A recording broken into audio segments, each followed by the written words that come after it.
भारत माता के भारत माता के আমরা সেই জন্য ওনাকে নিয়ে আমরা গর্ব করতে পারি। যার যার বাড়িতে যাই সেই জন্য জেলা পরিষদের প্রার্থী হিসেবে আমরা মনে করি আমরা পঞ্চায়েতের মেম্বার যারা বিনা প্রতিনিধিত্বে জয়ী হয়েছে, পঞ্চায়েত সমিতিতে আছে এই যে আরেকজন মেম্বার বিনা প্রতিনিধিত্বে জয়ী হয়েছে, মেম্বার এবং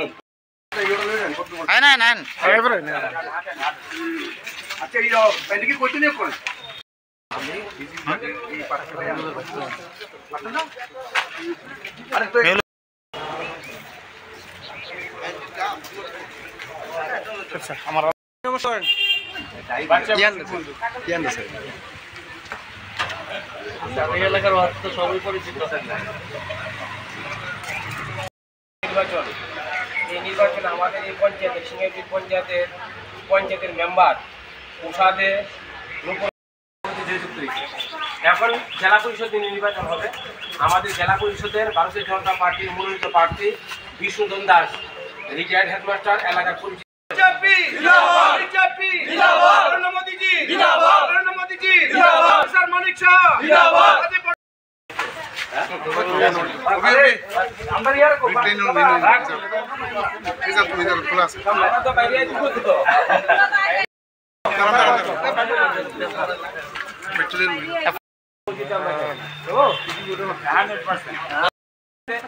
আট তারিখে যে পঞ্চায়েত নির্বাচনে আমাদের পঞ্চায়েত এবং পঞ্চায়েত সমিতি প্রার্থী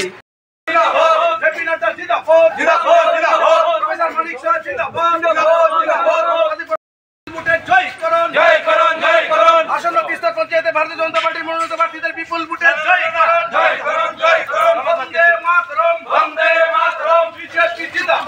যে ইতিমধ্যে আমাদের ত্রিস্তর পঞ্চায়েত নির্বাচনের পঞ্চায়েত সমিতি এবং মেম্বার ইতিমধ্যে বিনা প্রতিদ্বন্দ্বিতায় জয়ী হয়েছে। বিরোধীদের কোনো প্রার্থী দিতেই পারেনি, লোকই পায়নি। এখন জেলা পরিষদের প্রার্থী একজন যাকে দিয়েছে সেটা কিন্তু এলাকার মানুষ এখনো জানে না লোকটা পরিচিতিকে।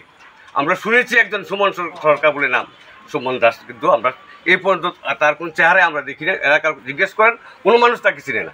আর আমাদের যে প্রার্থী বিষ্ণুধন দাস, তিনি 38 বছর চাকরি করেছেন বিভিন্ন শিক্ষা প্রতিষ্ঠানে এবং ভদ্র এবং স্বজনপ্রীতি মানুষ, প্রত্যেকের সাথে হাসি খুশি আছে, সবার সাথে যার ওনাকে যেখানে নিয়ে যায় সবাই বলে স্যার, বেশিরভাগ বলে ছাত্রই বেশি আর কি।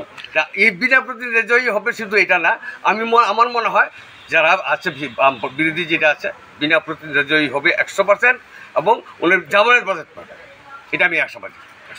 ভারত